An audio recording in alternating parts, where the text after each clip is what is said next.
अस्सलाम वालेकुम ख़वातीन व हज़रात, मैं हूं मलिक ज़ाहिदमान और आप देख रहे हैं MNA न्यूज़ यूट्यूब चैनल। मेरे चैनल को सब्सक्राइब कीजिए और बेल आइकन ज़रूर प्रेस कीजिए ताकि आपको मुफीद मालूमात मिलते रहें। आज जो कोरोना वायरस के हवाले से इटली की जो सूरत हाल है ख़तरनाक तरीन है।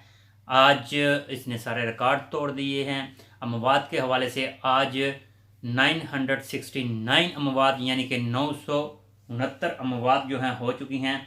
और अगर मैं आपको मज़ीद डिटेल बताऊं तो टोटल मुतासरीन जो हैं इस वक्त इटली में 86,498 हैं और आज के दिन सिर्फ आज के दिन 5,959 अफराद जो हैं वो मुतासरीन में शामिल हुए हैं। जबकि अगर अमवात 969 को इंक्लूड किया जाए तो ये टोटल 9,134 अफराद बनते हैं जो कि लुक़मा अजल बने हैं कोरोना वायरस के हवाले से। और ये इस वक्त दुनिया की सबसे ह्यूज जो है वो क्वांटिटी है अमवात के हवाले से कोरोना वायरस के मुतासरीन की। और मामलात बिगड़ते ही चले जा रहे हैं।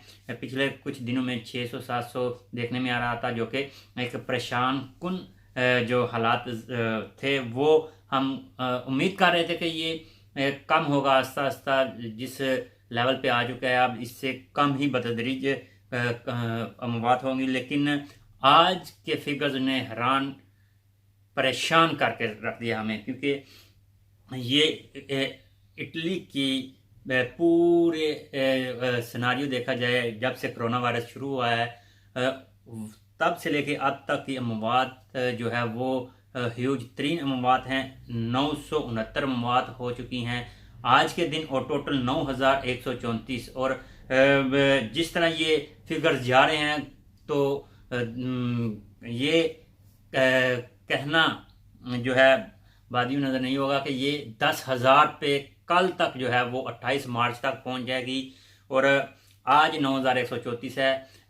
खुदारा अपने घरों में रहिए। और पाकिस्तान में जो है वो मैं अपने पाकिस्तानी बहन भाइयों को और अपने अहले जितने भी अजीज़ व कारब हैं पाकिस्तानी, उन सब को एक ही रिक्वेस्ट करूँगा कि खुदारा घरों में रहें, इसको मजाक ना समझें। इटली जो कि इस वक्त मुतासरीन में अमवात में सबसे पहले नंबर पे है, उस पर जो गुजर रही है वो हम जानते हैं यहाँ इटली में बैठे हुए, या फिर इटली खुद जानता है।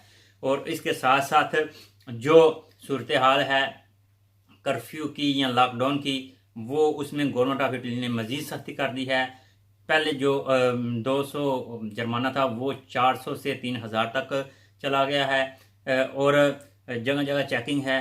प्लीज़ अपने और अपने अहल का ख्याल रखिए, घरों में रहिए। एहतियात वाहिद हल है कोरोना वायरस से बचाव का। अभी के लिए मुझे इजाज़त दीजिए। अल्लाह हाफिज़।